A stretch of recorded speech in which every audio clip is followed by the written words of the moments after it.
सत्र को आगे ले जाते हुए अब हम देखते हैं, एक होता है खुद के बारे में सच्चाई जानना और दूसरा होता है स्वयं की अनुभूति अर्थात परसेप्शन। क्या फर्क है इन दो शब्दों में? सच्चाई और अनुभूति। सच्चाई हमने जैसे देखा, अभी जो हमने सर्कल बनाया उसमें जो खुद के बारे हमने चीजें लिखी, कुछ सकारात्मक कुछ नकारात्मक, रिश्तों के बारे में, गुणों के बारे में, वो हमने उस बेसिस पे लिखी जो हम रोज करते हैं, सोचते हैं। लेकिन अनुभूति का मतलब क्या है? कभी कभी जो सच्चाई होती है हम उसे उसी तरह देखते हैं, लेकिन कभी कभी ऐसे होता है कि सच्चाई कुछ और होती है और हम उसे एक अलग फिल्टर से देखते हैं, जिसकी वजह से सच्चाई का रूप हमें कुछ और नजर आता है। जैसे कि आप इस स्लाइड पे देख रहे हैं, पहली नजर में आपको क्या लग रहा है? बतख है या खरगोश? कुछ लोगों को बतख दिखा होगा, कुछ लोगों को खरगोश। इसमें हमें ये जानकारी मिल रही है कि हमारा जो ब्रेन, मस्तिष्क होता है, वो अलग अलग प्रोसेसिंग करता है एक ही चीज की। उसमें बहुत सारी चीजें इन्वॉल्व होती है, जैसे कि हमारे अनुभव, हमारी शिक्षा, हमारे बचपन के कुछ अनुभव, कुछ लर्निंग्स। अब ये जिस तरीके से हमारे ब्रेन में आगे बढ़ते हैं, हमारा उसका एनालिसिस होता है, उसी हिसाब से हमारी चीजों को देखने की दृष्टि भी अलग हो सकती है और हमारी अनुभूति भी अलग हो सकती है। ये तत्व अगर हम खुद को लगाएं तो मैं कौन हूं सच में, और मैं खुद को कैसे देखती हूं, कभी कभी ये एकजुट हो सकते हैं और कभी कभी ये काफी भिन्न हो सकते हैं।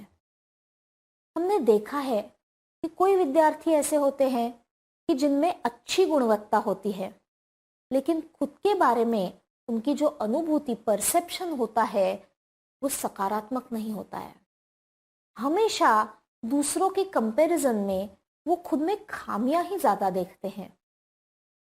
कई बार ऐसा देखा गया है कि ये विद्यार्थी जब वाइवा या इंटरव्यू देने जाते हैं, अंदर से नॉलेज की कमी नहीं होती है, लेकिन बिकॉज उनकी आत्म छवि सकारात्मक नहीं होती है, कॉन्फिडेंस लेवल्स उनके कम होते हैं, और जो बातें उनको पता होती है, जो उनको सब सही मायनों में पता होती है, वो बातें भी वो कॉन्फिडेंटली बोल नहीं पाते हैं।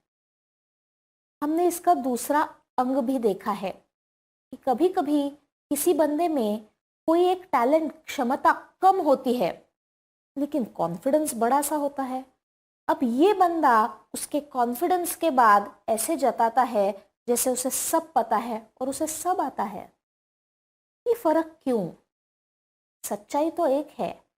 ये फर्क इसीलिए होता है कि दोनों को खुद की ओर देखने का उनका जो नजरिया होता है वो अलग अलग होता है।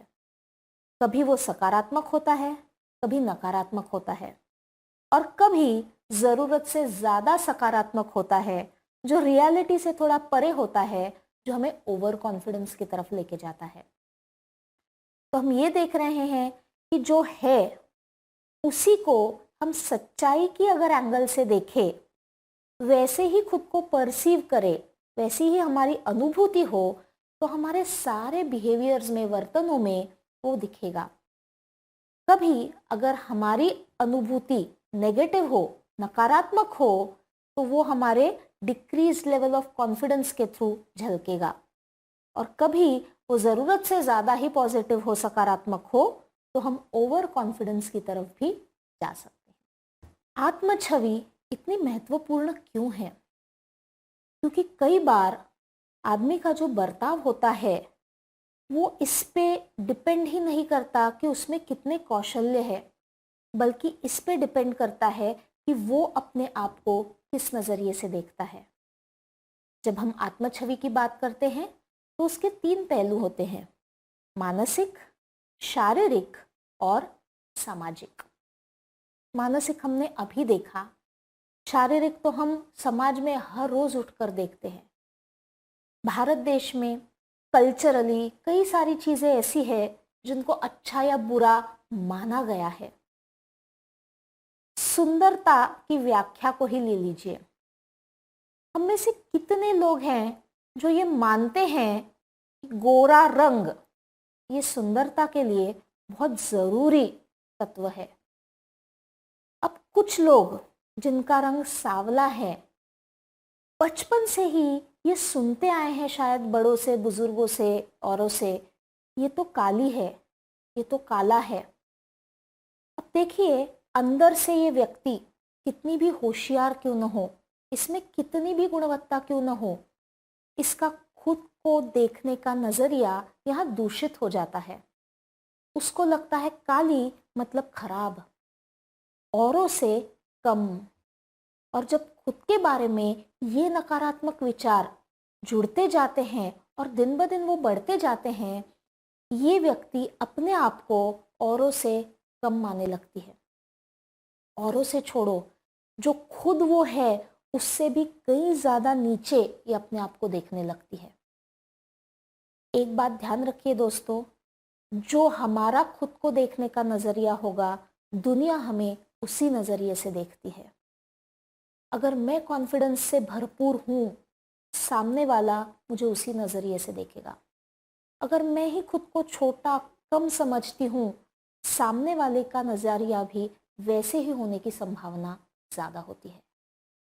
तो मेरा मानसिक स्वास्थ्य बहुत यहाँ पे ज़रूरी हो जाता है जब मैं अपनी आत्मछवि को देखती हूँ, मानसिक रूप में, शारीरिक रूप में या सामाजिक रूप में।